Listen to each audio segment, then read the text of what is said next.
En tout cas, c'est super d'être là et de pouvoir partager encore avec vous les choses du royaume de Dieu. C'est magnifique de dire que le royaume de Dieu est là au milieu de nous. Souvent, ils l'ont demandé, les disciples, vous vous rappelez, mais quand est-ce qu'il viendra? Mais il dit, il est là. Mais aujourd'hui, j'ai l'impression que les gens ils disent encore la même chose. Quand est-ce qu'il va venir, le royaume? Mais je dis, il est là, c'est toi qui dois le faire maintenant, avancer. Comme je disais hier, et il est là, le royaume de Dieu, parce qu'il y a des gens qui se convertissent, des gens qui sont guéris, des gens qui sont délivrés. Le royaume de Dieu est au milieu de vous. Et moi, je trouve ça magnifique. Et des fois, on a besoin que les yeux de notre cœur s'ouvrent, n'est-ce pas, pour qu'on réalise, mais on est dedans. Et tu es participant à la vie du royaume de Dieu. Formidable quand même. Moi, je dis, quand on réalise ça, on n'est plus pareil, quoi. Tu te rends compte? Et on a besoin que quelque chose se passe chez nous. Alors aujourd'hui, ce n'est pas ça que je vais parler, mais je vais parler de la véritable stabilité. Je continue un peu plus loin, je vous avais dit hier. Et on peut voir dans Matthieu au chapitre 7, ma Bible électronique, chapitre 7, versets 24 et 25. Et il est parlé ici, Matthieu 7, 24 et 25. C'est pourquoi quiconque entend ces paroles que je dis et les met en pratique sera semblable à un homme prudent qui a bâti sa maison sur le roc. La pluie est tombée, les torrents sont venus, les vents ont soufflé et se sont jetés contre cette maison. Elle n'est point tombée parce qu'elle était fondée sur le roc. C'est des choses qu'on a entendues quand on était enfant des fois. Mais pourtant, alors à votre idée, comment pouvez-vous décrire une personne stable? Quel mot vous pourrez employer? Alors, comment décrivez-vous une personne stable et quel mot employeriez-vous pour dire une personne stable? Est-ce que vous avez un mot? Juste un mot. Qu'est-ce que vous pourriez dire? On ne fait pas d'habitude, on écoute, mais là, je vous fais parler. Normal, voilà. Enraciné. Comment? Confiance, oui. Hein? Équilibré. Solide. Oui, ça. Pas religieux. Oui, c'est vrai. C'est vrai, c'est vrai. C'est vrai, c'est vrai. La foi aussi, c'est vrai. Je crois que pour conclure le sermon sur la montagne, Jésus a donné cette parabole qui illustrait une personne stable. La vie s'érigeait sur des soubassements rocheux. La personne a construit sa maison sur le roc correspond exactement à celle qui entend les paroles du maître et qui les met en pratique. Et en fait, je voudrais vous demander combien vous avez mis en pratique de paroles que vous avez entendues, que vous avez lues dans la Bible. Si vous feriez ça, vous seriez une personne stable. Ça veut dire qu'on n'est pas trop stable. Non, mais il y a des questions quand même. Vous savez, je suis allé en Corse. Vous êtes déjà allé en Corse? Ils sont rigolos là-bas d'ailleurs. Hein. Quand ils chassent les démons, ils sont spéciaux. Tu sais, Jean-Marc, tu serais étonné. Tu es allé 2 fois. Et un, il disait, Satan, n'attends pas qu'on te le dise, sors. Mais ce n'est pas le but. En fait, je suis allé là-bas encore, c'est pour détendre l'atmosphère, toi. J'ai pris un peu de toi, là. Et quand je suis allé là-bas, il faisait beau. Et j'ai vu à un moment donné des maisons splendides, belles, mais tellement belles qui venaient d'être faites, et puis qui étaient là, prêtes à être vendues. Puis, je regarde, c'est magnifique quand même. Et puis, je rentre, le lendemain, je vais encore faire un tour au même endroit, mais il avait plu toute la nuit, plus. J'arrive, toutes les maisons étaient fendues, parce qu'il n'y avait pas les fondations. Ils ont pas eu le courage. Enfin, en tout cas, ils n'ont pas mis les fondations, et la maison s'est fendue. Alors, Dieu me dit, mais écoute, voilà, c'est ça, tu vois. Des fois, on est chrétien, puis on n'a pas de fondation, puis on n'obéit pas à la logique. Qui offrait une maison sans le construire sur du solide? Personne, mais là, ils l'ont fait quand même. Et puis beaucoup de maisons, je vous assure, il y avait jardin tout clé en main. Mais là, ils avaient tout perdu, quoi. Et j'ai dit, mais combien de fois dans nos vies, nous construisons nos vies et on dit, on est avec Dieu, Dieu est avec moi, Dieu m'a dit, Dieu ceci, Dieu cela. On fait dire tout ce qu'on veut, puis finalement, tout s'écroule. Parce que le fond de nous n'est pas solide. Combien de chrétiens sont déstabilisés dès qu'une tempête arrive? C'est fou, parce qu'en fait, ils ne sont pas posés sur ce roc, sur Christ. Et en même temps, ils n'obéissent pas à ce que Dieu a dit. Quand il a dit, Dieu dit, résistez à l'ennemi, il fuira loin de vous. Ben, c'est juste un verset, mais si tu ne le fais pas, eh bien, il va venir, et puis il va prendre la maison, et puis la maison va s'écrouler par terre. Je crois que c'est souvent ça. Et on connaît tous des gens qui parlent beaucoup, mais qui n'agissent pas.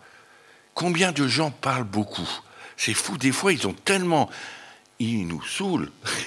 Mais non, vous dites pas ça, vous. Mais c'est fou. Tu dis, oh là là là là. Je parlais avec un Nathan d'un monsieur, il disait, ah là là là là, qu'est-ce qui nous saoule? Mais c'est vrai, pas parce qu'il parle beaucoup. Mais des fois, on voit beaucoup de gens qui parlent beaucoup, mais qui n'agissent pas pleinement. En fait, on peut toujours réciter beaucoup de versets de la Bible, puis jamais les vivre, quoi. On peut très vite être dans une église et ne jamais changer non plus. Et je crois que Jésus-Christ peut nous aider à entendre son message et à le vivre. Moi, je crois qu'on doit vivre les choses. Sinon, vous pouvez venir recevoir tous les mois quelque chose, et puis finalement, le mois d'après, vous revenez et ça recommence de nouveau. Alors qu'on aurait dû faire déjà des pas avec Dieu, faire des racines profondes pour pouvoir grandir.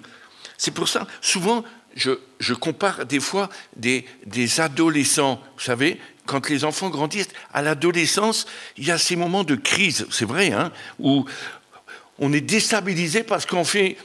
On n'est pas encore homme, on n'est pas encore femme, puis on n'est plus enfant, puis on est entre les deux, puis on ne sait plus, puis on est déstabilisé quelque part. Ça arrive pour certaines personnes. Il y en a, ça dure longtemps. Il y en a jusqu'à 30 ans des fois, mais ça arrive, hein, comme ça.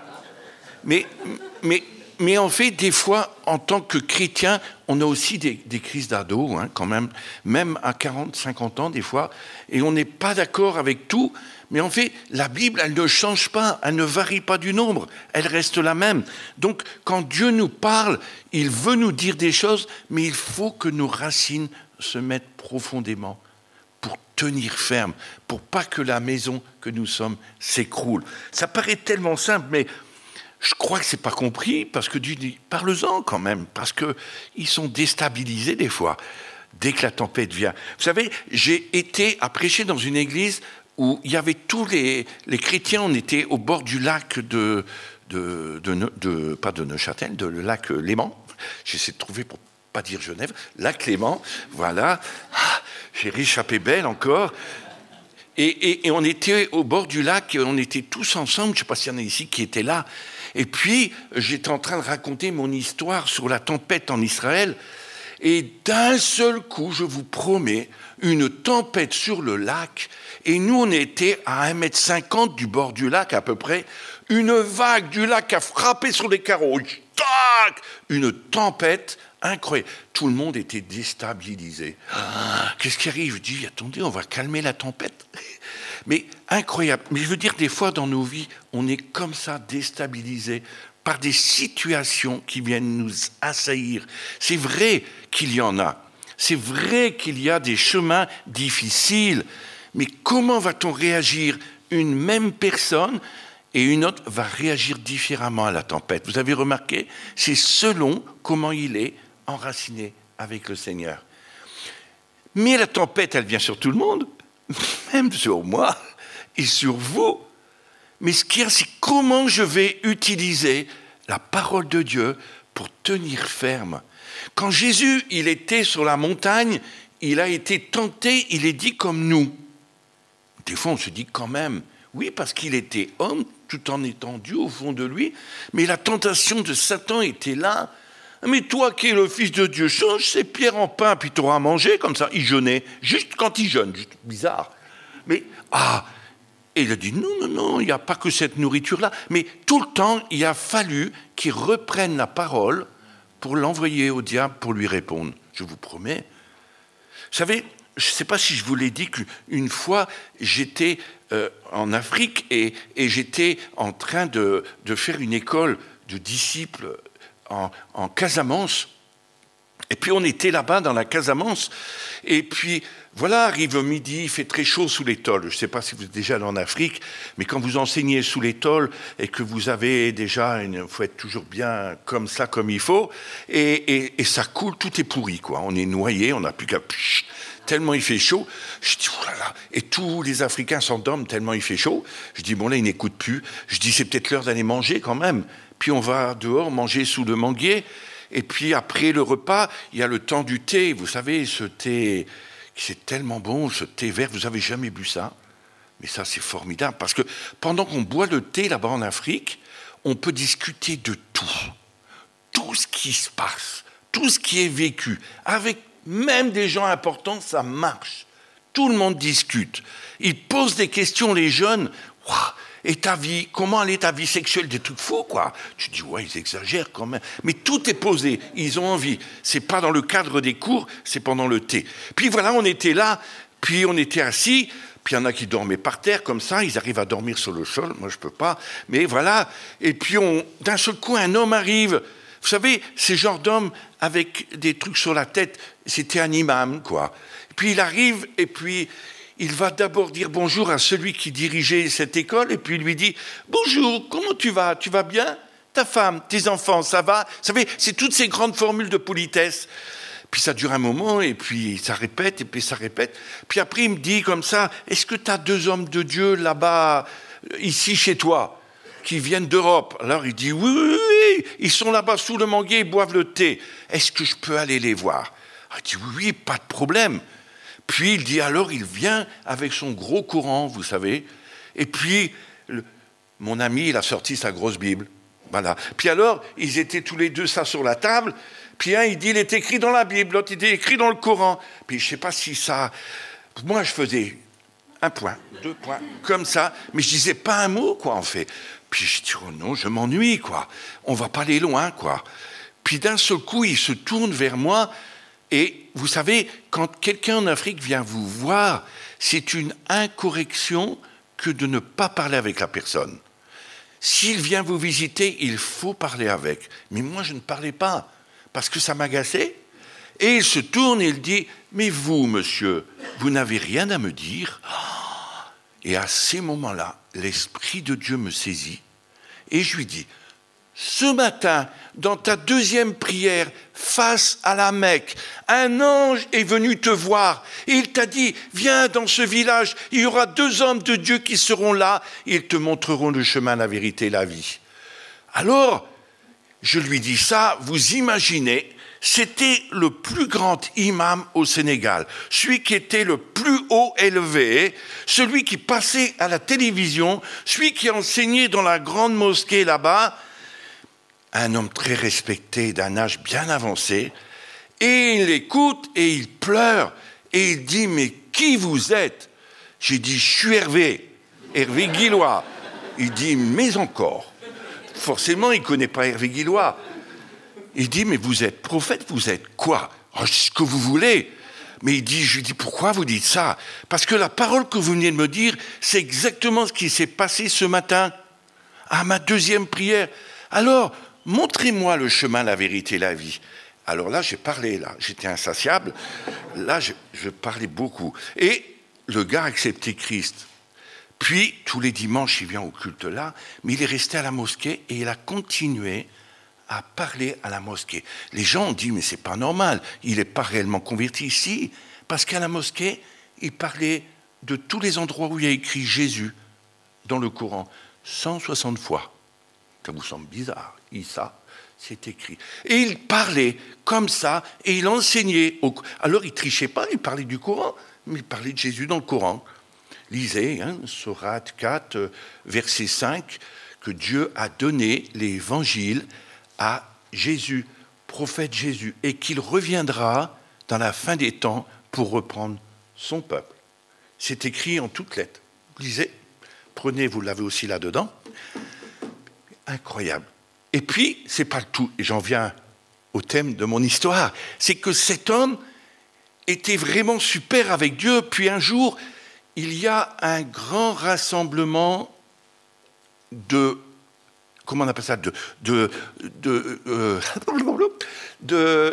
gens qui viennent pour une grande cérémonie ou pour les mondes musulmans. Et c'est chaque année, elle a lieu, le rassemblement, et il y a 15 000 musulmans qui s'y retrouvent. Et il a demandé à mon ami, tu connais Sadio Abdoulaye, il lui dit, c'est un évangéliste, vous savez, il évangéliste les chèvres, les moutons, les arbres, tout le monde, quoi. Il parle à tout le monde se convertit, il est obligé avec lui. Et il lui dit, écoute, Sadio, tu vas prêcher l'évangile devant ces 15 000 musulmans. Tu te rends compte? Il dit, moi, je suis là dans la foule. Vas-y, prêche Jésus. Alors, je vous assure, vous avez peur de parler Jésus, fils de Dieu, à des musulmans. Il a été ancien musulman. Jésus, fils de Dieu, mort pour vos péchés. Alors, il a prêché comme ça. Alors, là-bas, c'était incroyable. Forcément, il arrive ce qui devait arriver. C'est qu'au milieu de toute la foule, 2 hommes se lèvent. Ils disent, cet homme est un imposteur. Dieu ne peut pas avoir de fils, il est esprit. Quelque part, c'est juste comme ils le comprennent. En tout cas, à leur façon. Et alors, le vieux imam qui s'est converti avec moi, il se lève au milieu de la foule et il se tourne. Il est écrit dans le Coran que celui qui manque de respect à un homme qui apporte la parole de Dieu doit mourir tout de suite. Il a repris les versets du Coran et il a jugé, comme la Bible elle dit, tu seras jugé en fonction de ce que tu crois, quoi. Tu n'as pas intérêt, si tu es musulman, tu as intérêt à vivre le Coran, parce que tu vas être jugé avec. Waouh, ça va être terrible. Et je vous assure, il a repris la parole. C'est pour ça que je veux vous dire ça. Si Jésus était là, tenté par le diable, et il a tout simplement répliqué avec la parole de Dieu. Nous qui sommes enfants de Dieu, si nous ne connaissons pas la parole de Dieu, nous ne pouvons pas répliquer avec la parole de Dieu. Et qu'est-ce qui va se produire? Eh bien, l'ennemi, il va dire, moi je connais Jean-Marc, je connais Sylvain, toi je ne te connais pas, et hop, t'as déshabillé, voilà. En fait, il t'a plié de tous côtés. Mais combien de gens pleurent par rapport à leur vie, mais en fait, ils n'ont aucune envie de vivre ce que la parole de Dieu leur dit de vivre. C'est contraignant, c'est vrai, mais pourtant c'est la vérité, la parole. Oui, je crois que Jésus-Christ veut nous aider à entendre son message et à le vivre. Et il va en résulter une stabilité.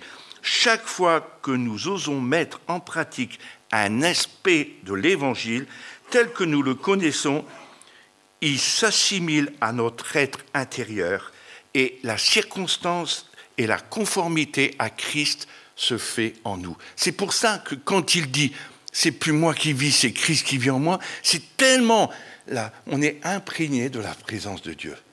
Et puis quand tu es devant les gens, c'est plus toi qui le vois, c'est Jésus qui voit. En fait, c'est ça. Ça veut dire que tu es devenu stable. Tu ne vas plus t'écrouler. Et la maison que tu es, elle est bâtie sur une fondation sûre que rien ne pourra, si c'est Christ le rocher de ta vie. Tu dois tout simplement vivre ce qu'il te dit. Ça veut dire qu'il fait de nous aussi, Dieu, des fils et des filles, des héritiers et co-héritiers. J'aime ces mots-là, je le répéterai 10 000 fois, mais c'est tellement vrai. C'est ton papa et tu es son fils. Tu te rends compte, tu es sa fille. Et alors pourquoi tu ne vis pas ce qu'il te dit? Quoique le monde ait désespérément besoin de chrétiens affermis, bien solides. C'est important d'être stable. Que quand ils disent quelque chose, ils le vivent. Mais ce n'est pas superficiel. C'est important. Sinon, ben voilà, on va être déstabilisé. Et c'est vrai que les gens rient. Vous savez, des fois, je dis, il y a plus de joie auprès des gens qui ne connaissent pas Dieu qu'auprès du peuple de Dieu. Parce qu'eux, ils sont sûrs de ce qu'ils vivent. Mais nous, on a Christ, on devrait être le modèle et pouvoir amener la présence de Dieu partout où tu es. Et je crois que les tempêtes de la vie peuvent se déchaîner contre nous, mais on ne change pas, on ne bouge pas. C'est ça, vous voyez, on a pas mal de progrès quand même à faire. Ça veut dire que, ouais, Sotérien n'aurait plus trop de travail, quoi. Mais il serait content, il dirait, ça y est, ça va, Seigneur, tu peux m'amener, maintenant tout est fait. Tout est accompli. Mais non, il y a encore beaucoup de travail, c'est triste. Parce qu'en fait, même quand on est dans nos églises, on ne vit pas ça, quoi. Et c'est là le problème. Et moi, je dis heureusement qu'il y a des séminaires. Ça ne devrait pas être, parce que si les églises remplissaient pleinement leur rôle, ben c'est vrai que les gens qui sortiraient seraient des gens stables. Et ils vivraient le ciel aussi sur la terre. Ils seraient vraiment, même les vents du changement, elles peuvent souffler avec violence. Il y a des gens qui me disent « Oh là là, la France, ça va mal !» Même des chrétiens, même des pasteurs qui paniquent. Et je dis « Moi, non, ça ne me dérange pas. Je sais que si le peuple de Dieu se lève, tout peut changer d'un seul coup, quoi. Rien que moi et toi, si on change si on est enraciné, si on est pleinement en Christ, on va changer l'état de notre pays, de notre nation. Je crois que c'est ça. Et on ne s'effondrera pas. Parce que celui qui est avec nous est capable de nous contrôler, de nous diriger et de nous amener dans une stabilité, de nous amener dans des bénédictions et des chemins, même si des fois il y a les serpents et les scorpions, tu n'as rien à craindre, parce qu'il est là, quoi. Et t'es assuré, mais pourtant, on est tellement vite ébranlé dans nos émotions. C'est pour ça que Dieu veut toucher aussi bien notre esprit, notre âme et notre corps tout entier, parce que c'est tout entier qui doit être pour Christ. Ce n'est pas une partie. Je crois que Dieu veut vraiment ça. Il contrôle notre volonté afin que nous découvrions et accomplissions sa volonté. Il veut dominer notre corps afin que son esprit nous fortifie. C'est fou, quoi. Et il veut dominer. Et je crois que l'entraînement et l'exercice rendent une personne stable. Ça veut dire que si tu entends le message, mets-le en pratique en rentrant, quoi. Applique-le pour toi et mets-le en pratique. Et chacun pour soi. Tu te rends compte ? On n'a plus besoin de pasteur, plus besoin... C'est vrai, quoi.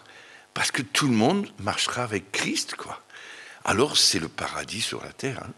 Moi, je rêve du paradis sur la terre, quoi. C'est vrai, où Jésus vient siéger avec nous, au milieu de nous, et tous les jours, il va se passer quelque chose, quoi. C'est vraiment passionnant avec Dieu, quoi. On ne s'ennuie pas, hein, moi, vraiment. Moi, je suis fatigué avant lui, mais on ne s'ennuie pas, quoi. Vraiment. Lui, il n'est jamais fatigué. Mais quand tu obéis à sa voix, alors des choses vont se passer, quoi.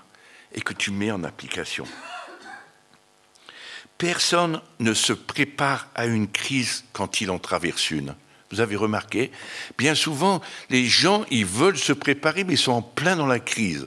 Mais ce n'est pas là qu'il faut le faire, c'était avant qu'il fallait que tu le fasses. Parce qu'au moment que la crise, elle arrive, tu peux la surmonter. Mais je ne dis pas qu'il n'y en a pas, comprenez ? Mais je crois que c'est ça. Et à chaque instant, Christ pose sans cesse un fondement au travers des crises, un fondement indestructible. On ressort toujours plus fort d'une épreuve si on est enraciné en lui. C'est vrai, hein ?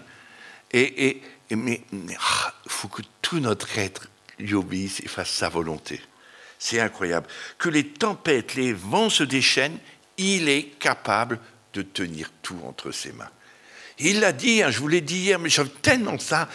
Il ne nous quitte jamais. Il sera tous les jours avec nous jusqu'à la fin des temps.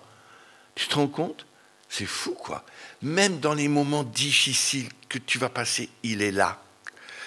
Même quand tu es dans le désert où ça ne va pas, il te porte encore.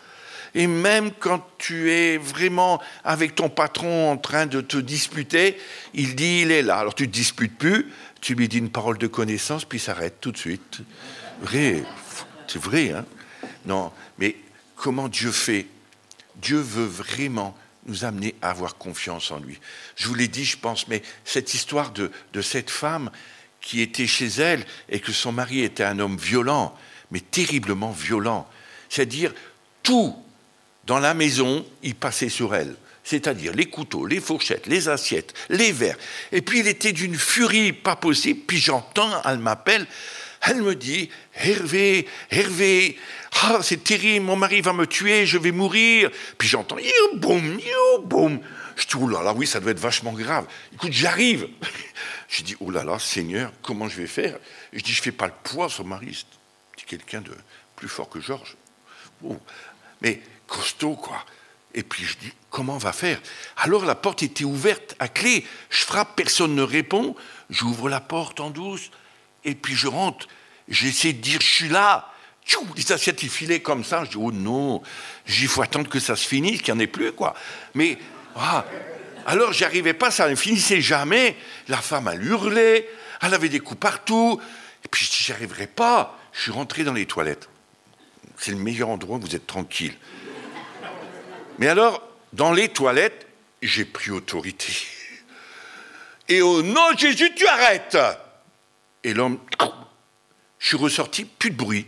J'ai dit, ça c'est bizarre, il l'a tué. Oh. On fait des fois des choses avec Dieu, mais on ne se rend même pas compte de la puissance qu'il y a dans nos paroles, quoi.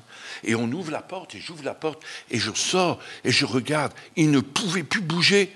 Et elle sanglotait. Elle n'en pouvait plus. Elle a cru qu'elle allait vraiment mourir, quoi. Et puis à cet homme, après, on a pu parler de Jésus. Mais c'est fou. Il était prisonnier, quoi, de puissance démoniaque. Mais de dire, si elle est... Bien sûr qu'elle en prenait des coups, mais en tant que chrétien, si tu prenais autorité sur toutes les choses qui arrivent, est-ce que c'est juste Hervé ou est-ce que c'est chacun de nous qui avons reçu le Saint-Esprit? Mais j'en parlerai ce soir. Je crois qu'on n'y croit pas, vraiment, au Saint-Esprit.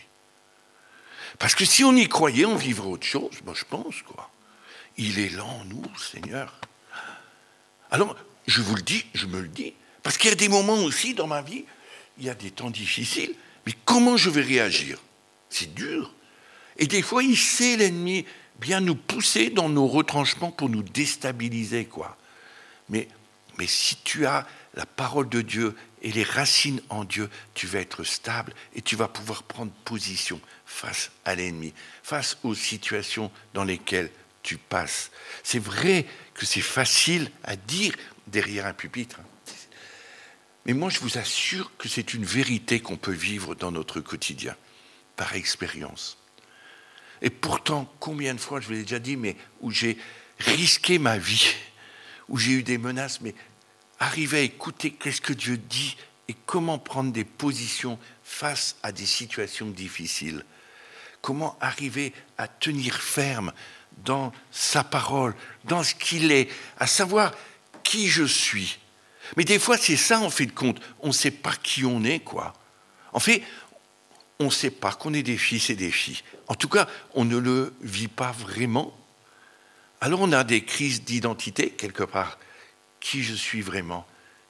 Ouais, je suis évangélique, quand même. Mais ça ne veut rien dire, évangélique. Protestant, catholique, c'est la même chose. Hein. Vous allez dire, Hervé, il est gonflé. Mais non. Mais si tu ne vis pas avec Dieu intimement, tu es comme tous les autres. Il ne faut pas les critiquer, quoi. Mais je pense que Dieu veut qu'on change dans... Il faut prendre sa parole au sérieux, je crois. Puis prendre cette intimité avec lui au sérieux. Et dire, Seigneur, moi, je veux vraiment pas à la prochaine crise encore être obligé d'appeler mon frère, ma sœur, mais que je puisse prendre position. Alors c'est vrai qu'au début, on a du mal, hein, mais on apprend, quoi. On est des élèves, hein. Et on est dans une école. Alors, Seigneur, j'ai loupé cette fois-ci encore. Mais la fois prochaine, je crois que je me préparerai avant, quoi. Hein. Mais souvent, on ne se prépare pas quand ça va bien, parce que tout va bien, quoi. Quand tout nous sourit. Mais quand ça ne sourit plus du tout, il faut vraiment être stable.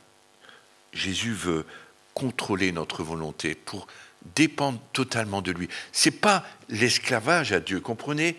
On est attaché à lui parce qu'on l'aime, parce que c'est lui notre papa. Et on va lui obéir parce qu'on l'aime. Et parce que c'est naturel de pouvoir dire, il m'a donné des instruments entre mes mains pour pouvoir les utiliser, la parole de Dieu et beaucoup de choses. Pourquoi alors mon frère il peut et pas moi? Mais je crois que tous, quand on sait qui on est et qu'on sait qu'on appartient à Christ, c'est possible, et qu'on sait qu'il habite en nous, qu'on sait que son esprit est en nous, alors ça va faire la différence. C'est le chant, hein. Ça fait la différence, je ne sais pas combien, mais c'est beau. Seigneur, je crois qu'il y a quelque chose qu'on doit réaliser. Hein. Je vous avais dit hier, hein, un petit peu plus loin, puis ce soir, on chamboule tout, quoi. Tant pis. Mais il y aura de moins en moins de gens, hein, tant pis. Mais ceux qui restent, c'est juste ceux qui ont envie d'entendre et de bouger, quoi. Mais ça, c'est pas un problème. Hein. Je vous l'ai dit hier, Jésus il a eu tellement d'échecs que moi, ça ne me dérange pas d'avoir des échecs. Si juste la parole de Dieu est vraiment apportée et qu'on fait des choix, ça vaut le coup, quoi. Voilà. Dieu vous aime et je crois que c'est important de dire, voilà ce qui va se passer. Voilà ce que Dieu veut faire avec vous. Voilà qu'est-ce qu'on va choisir. Est-ce qu'on va pouvoir répondre à cette question comment décrivez-vous une personne stable? Et quel mot emploierez-vous? Quand vous aurez fait l'expérience, vous allez trouver le mot tout de suite, quoi. La réalité d'une personne stable et qui est exactement comme cette personne enracinée en lui, profondément. Je n'aurais pas en des hommes, hein, en Jésus. C'est ça la différence. Moi, quand on est chez soi tout seul, on n'a que lui et la parole de Dieu. Hein. Alors, c'est ça qu'on doit s'attacher, quoi. Voilà, parce qu'on veut grandir et on veut devenir des hommes et des femmes faits, enracinés en lui, solides, des chaînes. Et ça, c'est là le plan de Dieu pour nous. Voilà, moi, je me réjouis de ça, en tout cas. Et puis, pas être des trop pieux, quoi, mais juste des... Sinon, on va encore faire des piquets de clôture. Mais il y a besoin, là, maintenant, pour les sangliers, il faut des piquets de clôture. Alors, vous mettez plein de chrétiens comme ça, qui surveillent pour chasser... Non, plein de religieux. Non, je blague. Mais c'est pas cette vie religieuse qu'on a besoin, c'est cette communion avec lui, cette relation, cette dépendance. Juste ça. Et ça va beaucoup bouger les choses. Oh, super. Merci Seigneur pour ta parole qui est la vérité. Moi, je l'ai fait avec tout mon cœur, mais je sais que tu voulais rappeler simplement la véritable stabilité. Elle est là, en toi, et auprès de toi, et avec toi, et dans ta parole. Moi, je te prie pour que beaucoup de choses changent au milieu de nous, et qu'on puisse être tellement racinés que même quand les tempêtes qu'il va y avoir dans les pays, la Suisse, la France, c'est pas terminé, mais d'autres pays, l'Italie et d'autres, l'Europe, je sais que toi, tu vas avoir un peuple qui va être enraciné, qui va tenir et qui va reprendre pour redresser le flambeau, Seigneur, et redresser la barque qui est en train de partir à la dérive, pour qu'on puisse être une bénédiction, Seigneur. Et tant pis pour les vagues, mais nous, on est en toi, Seigneur. Alors, pas de problème. Waouh, tout va bien avec lui. C'est comment elle dit, Marie? Tout va bien. C'est ça qu'elle dit, Marie. Tout va bien. Dis toujours ce mot-là. Tout va bien. Marie-Élise. Marie-Élise Fernandez. Vous savez, j'étais en Italie, ils disent aussi. Ou alors, quand ils mangent, Marie-Élise, elle fait toujours ça. T'es bon. Et en Italie, ils font ça aussi. Je dis ça, c'est comme ma copine à Louis, Marie-Élise. Ils font... Alors ils riaient, il y en a d'autres enfants. Oui, je dis oui, il y en a. Ouais, non, je crois que Dieu veut vraiment qu'on soit enraciné en lui et qu'on dépende de lui. Alors, juste pour rire à la fin, c'était bon quand même. Voilà.